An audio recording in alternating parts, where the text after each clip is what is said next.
सो यार hey guys, this is me Shashank और ये वाले वीडियो को तुम लोग लास्ट तक देखना। ठीक है, इसमें मैंने 3D में एक्सप्लेन किया हूँ कि चीज़ें कैसे काम करती है क्लोज पैक स्ट्रक्चर्स में। ठीक है, मतलब 1 डायमेंशनल, 2 डायमेंशनल और 3 डायमेंशनल में किस प्रकार से चीज़ें काम करती है, इनका कोऑर्डिनेशन नंबर क्या है। ओके, सो वीडियो को लास्ट तक देखना। सो यार हेलो एंड योर सब guys, this is me Shashank और आज की वाली वीडियो में हम लोग क्लोज पैक स्ट्रक्चर्स करने वाले हैं। अभी क्लोज पैक स्ट्रक्चर क्या है, मतलब अपन लोग जो 1D अरेंजमेंट होता है, 1 dimensional arrangement, 2 dimensional arrangement, 3 dimensional arrangement, इनको अपन आज कवर करेंगे कि जो एटम्स होते हैं, जो पार्टिकल्स होते हैं, वो किस प्रकार से 1D 2D और 3D में अरेंज्ड होते हैं।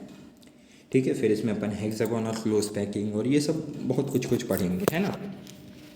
तो आज के वाली वीडियो में हम लोग ये सब कंप्लीट करेंगे और बस चलो शुरू करते हैं फिर। सो आज थोड़ा सा डिस्ट्रैक्शन और हो सकता है क्योंकि मौसम यहाँ पे सच में बहुत ख़राब है ना यार। तो थोड़ा सा तुम लोग को डिस्ट्रैक्शन हो सकता है, पीछे से हवा की आवाज़, ऐसे कुछ आवाज़ें आ सकती है। ठीक है, हवा बहुत आंधी तूफान आ रहा है यहाँ पे, सो उसके लिए सॉरी। तो चलो यार शुरू करते हैं, है ना। सो सबसे पहले बढ़ते हैं 1 डायमेंशनल अरेंजमेंट की तरफ। 1D arrangement of atoms in a row touching each other from 1 dimensional close packing. Okay, यानी कि जो तुम्हारा स्ट्रक्चर होगा, ठीक है, वो कुछ इस प्रकार से होगा कि उसमें जो 1 डायमेंशनल मतलब 1D में होगा। ये तो बहुत सिंपल सी बात है, कुछ इस प्रकार से एक सीधी लाइन में, ये तुम्हारी एक्स एक्सेस बोल सकते हो इसको, है ना। तो इसी सेम लाइन में ये होगा, ठीक है, एक ही स्ट्रेट लाइन में। ओके, ये कुछ इस प्रकार से फिगर में भी दिख रहा है तुम लोग को। ये ओवरलैप नहीं करेंगे, वो तो मैं जल्दी में बना रहे इसलिए ओवरलैपिंग दिख रही होगी, मगर ऐसा नहीं होता है। तो देखो कुछ इस प्रकार से होता है, तुम लोग देख ही सकते हो। अब अगर मैं पूछूं कि इसका कोऑर्डिनेशन नंबर क्या होगा, कोऑर्डिनेशन नंबर मतलब द एटम्स और द पार्टिकल टचिंग देम, या नेबरिंग पार्टिकल्स, है ना। नेबरिंग पार्टिकल्स मतलब जैसे ये हो गया और ये हो गया, ठीक है, ये नेबरिंग पार्टिकल्स हैं इसके। तो ये कोऑर्डिनेशन नंबर कितना होगा, तो इसका 2 होगा क्योंकि यहाँ पे 2 पार्टिकल्स को ये टच कर रहा है ना। तो ये 2 होगा। बस 1D इतना सही था। अब आ जाते हैं 2 डायमेंशनल में, ये थोड़ा और अच्छा है। 2 dimensional, the row of particle can be start in 2 ways. अब 2 वेज में हो सकती, किस प्रकार से। पहले तो आ जाता है square close packing. Square close packing कुछ इस प्रकार की रहती है, तुम लोग देख ही सकते हो यहाँ नीचे। थोड़ा सा PDF जरा आड़ा सा सेट हो गया है, मतलब थोड़ा टिल्टेड टाइप का दिख रहा होगा तुम लोग को, है ना। तो उसकी में कोई दिक्कत नहीं है, थोड़ा सा चलता है। कोई पेजेस थोड़े से मीन्स चलो ठीक है, कोई दिक्कत नहीं है ना। सो स्क्वायर क्लोज पैकिंग, है ना। तो sphere are packed in such a way that they can align together vertically as well as horizontally, and the center of the sphere are straight line। जो सेंटर ऑफ स्फीयर होता है ना, वो straight line में होता है। किस प्रकार से, देखो ये तुम्हारी फर्स्ट रो हो गई, ये कॉलम हो गया, या ये रो हो गई, ये कॉलम, कुछ भी बोल सकते हो दोनों में से। बट ये 2 डायमेंशनल है, देख सकते हो तुम लोग, 1D 2D। ओके, सो कुछ इस प्रकार से हो गया। अब अगर तुम लोग एक बात देखो, तो इसका अगर मैं कोऑर्डिनेशन नंबर पूछूं, तो कोऑर्डिनेशन नंबर कितना होगा इस पार्टिकल का या इस पार्टिकल का, कितना होगा। क्या मैं कह सकता हूँ 4 होएगा, 1 2 3 4, और ये एक स्ट्रेट लाइन में टच्ड होते हैं। ठीक है, ये तो बहुत ही सिंपल सी बात है। अब आ जाते हैं हेक्सागोनल क्लोज पैकिंग में। ठीक है, तो यार अब तुम लोग बोल रहे होंगे यार भैया बहुत जल्दी पढ़ा रहे हो। तो यार देखो ये इतना कोई डिफ़िकल्ट है नहीं, है ना। मतलब स्क्वायर पैकिंग में क्या होता है, मतलब 2D स्क्वायर पैकिंग में कुछ इस प्रकार से रख दिया जाता है एक के ऊपर एक, बस। और 1D में क्या रखा जाता है, बहुत सिंपल है यार, ये कुछ नहीं है। इससे तो क्वेश्चन आते भी नहीं है कभी कभी, पता है समझ रहे हो ना। Hexagonal close packing, when the second row is arranged in the depression of first row. ठीक है, फर्स्ट रो पे वो डिपेंड हो, ठीक है ना, first row, and all the atom are diagonally to each other. Diagonally किस प्रकार से होंगे, जैसे फर्स्ट रो अपन ने सिंपल कुछ इस प्रकार से रख दी, तो अब जो इसका गैप होएगा उसमें अपन लोग एटम्स को रखते जाएंगे या पार्टिकल्स को रखते जाएंगे। फिर अब जो इनके बीच का गैप होगा उसमें रखेंगे। और वहीं अगर मैं बात करूँ किसकी, स्क्वायर की, तो स्क्वायर में एक के ऊपर एक रख देते कुछ इस प्रकार से, कुछ इस प्रकार से, कुछ यहाँ आ जाते हैं ऐसे। तो ये गैप जो बच रहा है ना बीच का, ये वाला, इसको फुलफिल किया है इन लोगों ने हेक्सागोनल में। मतलब तुम लोग ये बात तो समझ ही सकते हो, अगर मैं पैकिंग एफिशिएंसी बोलूँ कि इन तीनों में से सबसे अच्छी पैकिंग एफिशिएंसी किसकी होगी, तो इसी की होगी, है ना, इन दोनों में से। तो बस यही थोड़ी सी बात थी। और इसका अगर मैं कोऑर्डिनेशन नंबर पूछूँ तो कितना होगा कोऑर्डिनेशन नंबर, यहाँ पे देख लो, एक कोई सा भी एटम पकड़ लो बीच का, और 1 2 3 4 5 6, so coordination number will be equal to 6। यहाँ पे भी देख लो 1 2 3 4 5 6, simple. So 6 will be the coordination number. इतनी सी बात थी। बढ़ते हैं नेक्स्ट पेज की तरफ। अब आ जाता मोस्ट इम्पॉर्टेंट IMP VV। जितने वेरी लगाने उतने वेरी लगा लो, ठीक है ना, वेरी वेरी इंपॉर्टेंट चीज़ है ये। तो देखो यार, ये 3D क्लोज पैकिंग है, ठीक है। मतलब अब तुम लोग को इमेजिनेशन का काम है तुम्हारी। ये फिगर में तो बस मैं उतना ही बता पाऊँगा जितना इस फिगर में दिखाया गया, मगर बाकी काम तुम्हारी इमेजिनेशन का है ना। तो अपनी इमेजिनेशन को स्ट्रॉन्ग करो, बिल्कुल ध्यान से सुनना, ठीक है। बहुत ईजी चीज़ है। मगर देखो, 3D close packing from 2D square close packing layer, packed layer. 2D square close packed layer से लिया है अपन ने इसको।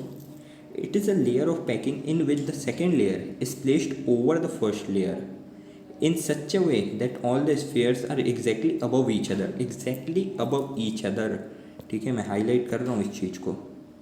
In such a way that अरे यार, that all the spheres are exactly each other. This arrangement from A type, ये A type की होती है, ठीक है। ये क्या होता है ये भी बता दूंगा।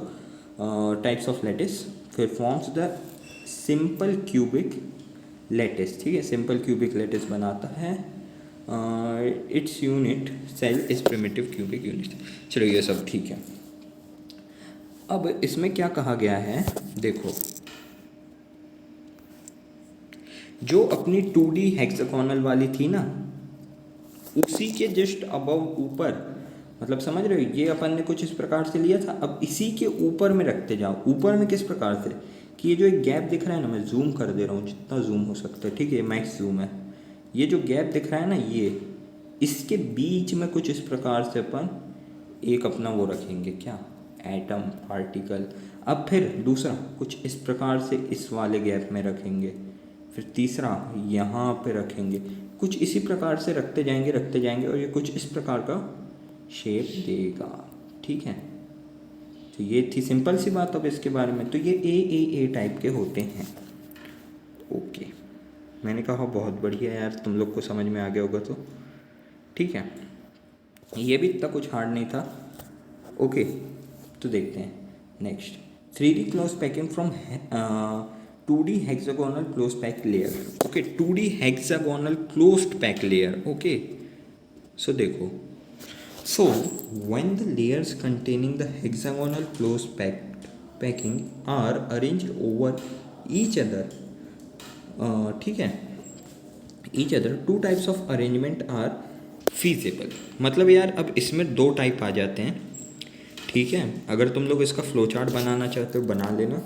सबसे पहले ऊपर हेडिंग डाल देना, ठीक है, टाइप्स ऑफ स्ट्रक्चर या ऐसे करके कुछ भी।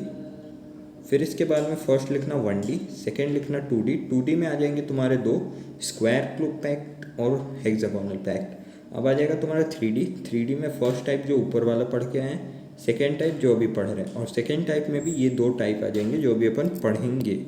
ओके, सो सिंपल सी बात है, इस प्रकार से कुछ तुम लोग फ्लो चार्ट बना लेना, ठीक है। सो ये फ्लो चार्ट तुम लोग को मदद कर देगा यार समझने में बात को आसानी से। सो फर्स्ट वाला अरेंजमेंट कैसा होता है, arrangement of second layer over the first layer, ठीक है। सेकेंड लेयर को फर्स्ट लेयर के ऊपर अरेंज किया गया है। कैसे, तो देखो यार, देखो, सो देखो यहाँ पे तुम लोग देख सकते हो कि जो तुम्हारे पार्टिकल्स है वो कुछ नीचे की तरफ में रखे हैं, फिर उसके ऊपर में तुमने एक और लेयर रखी, फिर एक और लेयर, फिर एक और लेयर, कुछ इस प्रकार से इसको अरेंज किया गया है। ये ए बी टाइप की होती है, ए बी ओके, ये इस टाइप की लेयर्स होती हैं। मतलब ये लेयर इसके बराबर होगी, ये लेयर इसके बराबर होगी, मतलब ए और ए लेयर सेम होगी और बी लेयर सेम होगी। ओके, सो सेकेंड टाइप देख लेते हैं, formation of third layer over the second layer. मतलब थर्ड लेयर अपने एक और नई बन जाएगी और इसके ऊपर में फर्स्ट लेयर, बस इतनी सी बात थी थोड़ी सी। ओके, सो यार मुझे मेरे पढ़ाने से सेटिस्फेक्शन नहीं मिला था, इसीलिए मैंने तुम्हारे लिए 3D का लेके आया हूँ। ठीक है, 3D एक्सप्लेन्ड है ये पूरा, और ये मैं ही समझाऊँगा। सो अपने 3 टाइप के अपन पढ़ चुके हैं, उन्हीं को एक ओवरव्यू और मैं बेहतरीन तरीके से दूंगा। ठीक है, तो सबसे पहला था अपना वन डायमेंशनल में। ठीक है, so in one dimensional close packing it is just one way arrangement होता है। ठीक है, यहाँ पे ये तुम्हारे एटम्स आ चुके हैं और तुम लोग देख सकते हो कितने बेहतरीन तरीके से इसमें एक्सप्लेन्ड है। अब इसका कोऑर्डिनेशन नंबर होता है 2। ठीक है, जैसा कि इसमें दिखाया जा रहा है। सो कोऑर्डिनेशन नंबर 2 होता है। ग्रीन वाले कोऑर्डिनेशन नंबर बता रहे हैं। कोऑर्डिनेशन नंबर क्या होता है मैं बता चुका हूँ, नियरेस्ट नेबर्स। ओके, जो भी उनके एटम्स को टच कर रहे हैं वो। ठीक है, close packing structures in 2 dimensional can be generated by the stacking और road dimensionally one of the other these can be done by the 2 ways. ठीक है, तो यहाँ पे 2D का बताया जा रहा है, 2 डायमेंशनल में किस प्रकार से होते हैं। पहली तो एक नॉर्मल रो होती है और दूसरी एक कॉलम होता है, जिनको अपन स्क्वायर क्लोज पैकिंग में या हेक्सागोनल क्लोज पैकिंग में अरेंज कर सकते हैं। तो सबसे पहले देखते हैं स्क्वायर क्लोज पैकिंग में किस प्रकार से होता है। ये तुम्हारा 1D वाली लाइन थी जो पिंक वाली दिख रही है।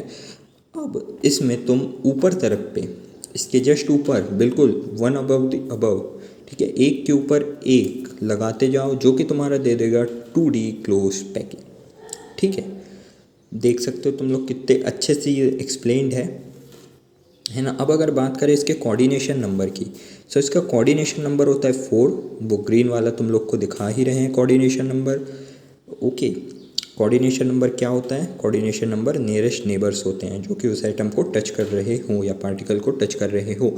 ये किस टाइप का होता है, सो ये ए टाइप का होता है। ए मतलब ए टाइप मतलब रोज जो भी हैं वो दूसरी रोज से सेम है। बाकी तुम लोग देख सकते हो सारी रोज एक दूसरे से बिल्कुल सेम है, सेम अरेंज्ड हैं, इसीलिए इसको ए टाइप ऑफ अरेंजमेंट और स्क्वायर पैकिंग कहा जाता है। ठीक है, ये ए टाइप इसका दूसरा नाम होता है। अब हेक्सागोनल क्लोज पैकिंग, सो हेक्सागोनल क्लोज पैकिंग में जो एटम्स होते हैं, जो तुम्हारे 1D रो होती है, इसके डायगोनली मतलब जो इसके वॉइड्स है ना, इसके बीच में जो गैप होएगा इसके बीच में अरेंज किया जाता है। तुम लोग 3D में देख पा रहे हो, इसलिए मुझे ज़्यादा एक्सप्लेन करने की ज़रूरत नहीं है। ये ए बी टाइप के होते हैं। ओके, ए बी टाइप के, इसको तुम लोग ए बी भी कह सकते हो, A B 2 dimensional close packing. Okay, तुम लोग देख सकते हो वॉइड्स में भरे जाते हैं। ठीक है, अब ये जो नई वाली रो जो आई है इसके ऊपर में, ये ए टाइप की है। ठीक है, इसका अगर तुम लोग कोऑर्डिनेशन नंबर बोलो तो इसका कोऑर्डिनेशन नंबर होता है 6। ठीक है,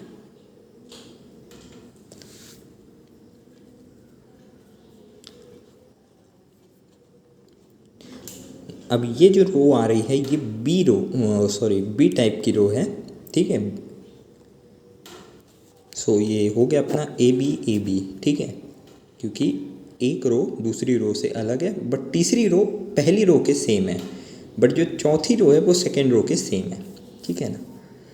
सो जो हेक्सागोनल क्लोज पैकिंग होती है वो काफ़ी बेहतरीन होती है स्क्वायर क्लोज पैकिंग के अपेक्षा, यानी कि स्क्वायर क्लोज पैकिंग में ज़्यादा वॉइड्स होते हैं, ज़्यादा खाली स्पेस होता है, और वहीं हेक्सागोनल क्लोज पैकिंग में कम एम्प्टी स्पेस या कम वॉइड्स होते हैं और ज़्यादा पैकिंग एफिशिएंसी होती है ना।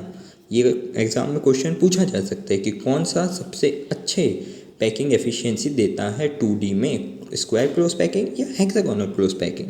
तो तुम लोग इसमें बताओगे हेक्सागोनल क्लोज पैकिंग। वॉइड्स दिखा रहे हैं तुमको, ग्रीन और ब्लू कलर का जो शेडिंग है वो इसके वॉइड्स हैं। ओके, सो ये हो गया। सो जितने कम वॉइड्स होंगे उतनी ज़्यादा पैकिंग एफिशिएंसी होगी, और जितनी ज़्यादा पैकिंग एफिशिएंसी होगी उतना ही अच्छा रहता है ना। और जितने ज़्यादा वॉइड्स उतनी कम पैकिंग एफिशिएंसी, है ना। सो तुम लोग देख सकते हो यहाँ पे वेल एक्सप्लेन्ड है ये। नाउ आ जाते हैं 3D क्लोज पैकिंग की तरफ, ठीक है।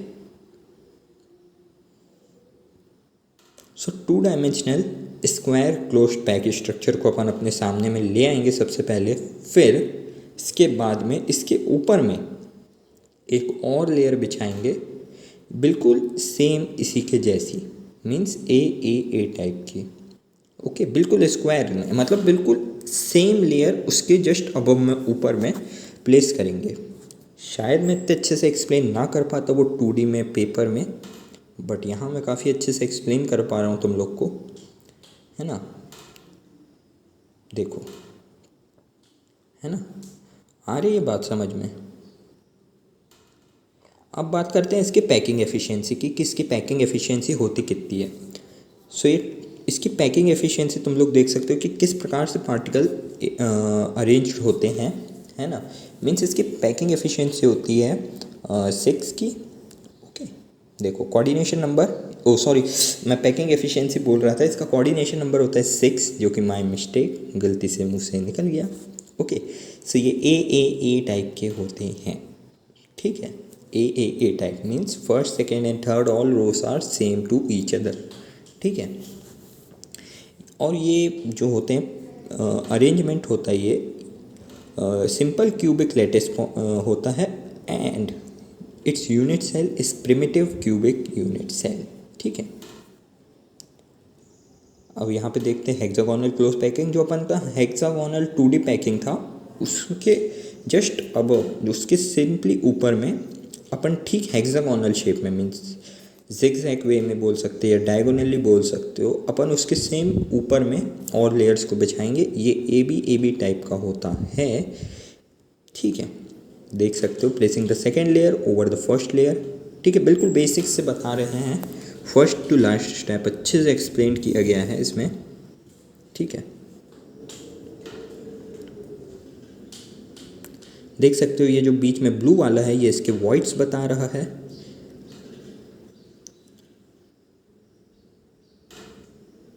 ये देखो किस प्रकार से जो वॉइड्स हैं उसमें एक एटम को या एक पार्टिकल को, है ना, प्लेस किया जा रहा है वॉइड्स के बिल्कुल बीच में।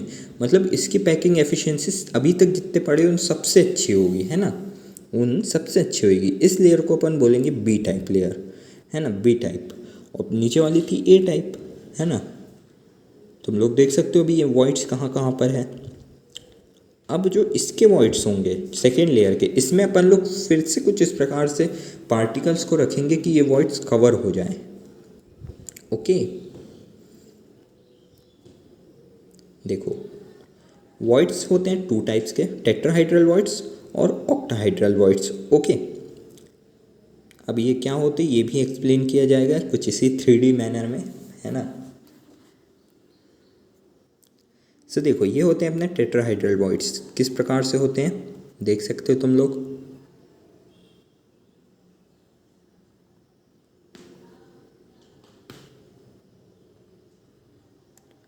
ये देखो ये होगा टेट्राहाइड्रल वॉइड्स, जिसको डिनोट किया जाता है टी से, ब्रैकेट में टी लिखा गया है क्योंकि ये वॉइड दिख रहा है तुम लोग को वाइट कलर का, बेहतरीन।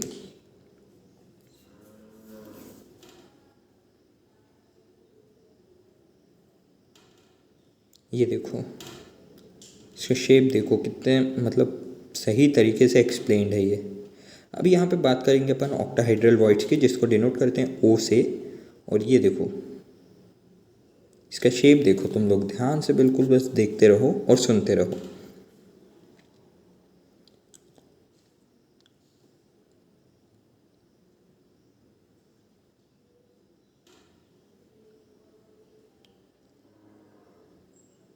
देखो ठीक है। सो ये देखो कुछ इस प्रकार का ये शेप बना रहा होगा, मीन्स लेयर्स का ये शेप है, ठीक है। In this case, we need to calculate the number of tetrahedral and octahedral voids in the crystal structure, ठीक है। Then, knowing them, the number of the spheres will be served propose, ठीक है। purpose, sorry, propose नहीं, purpose. So suppose that there are n spheres in the crystal structure, then the octahedral voids generated n and the tetrahedral void generated 2n. मतलब देखो, जो यहाँ पे octahedral voids होंगे मतलब वो इक्वल टू होंगे किसके, जितने पार्टिकल्स उसमें होंगे, और जो टेट्राहाइड्रल वॉइड्स होंगे वो जस्ट उसके डबल होंगे जितने उसमें पार्टिकल होंगे, ठीक है ना. Let place the third layer over the second layer, ठीक है.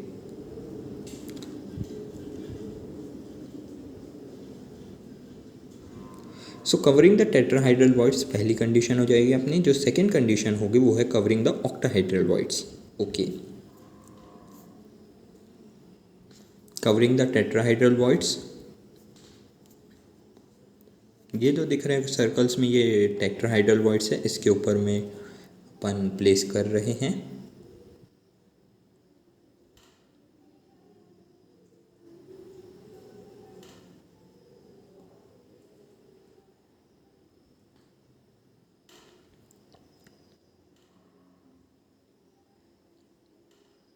ए बी टाइप की ये लेयर्स कहलाती हैं. ओके,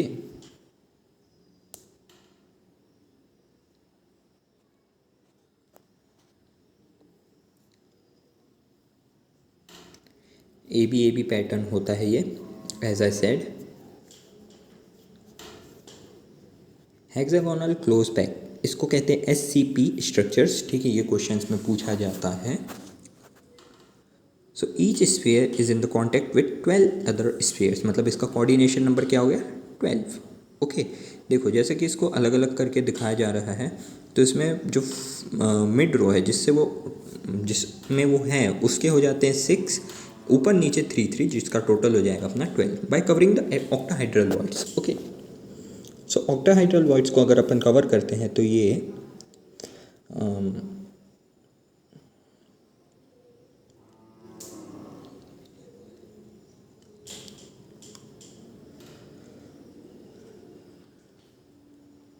ओके, सो तुम लोग देख सकते हो बढ़िया से किस प्रकार से एक्सप्लेन्ड है. सो ये होता है ABC type. Okay, ABC type होता है. ये जो ऊपर लेयर आई है ये A टाइप की लेयर होगी. ओके,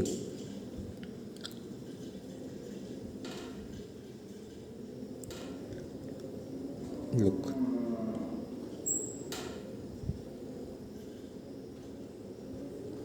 ABC पैटर्न फॉलो करता है ये.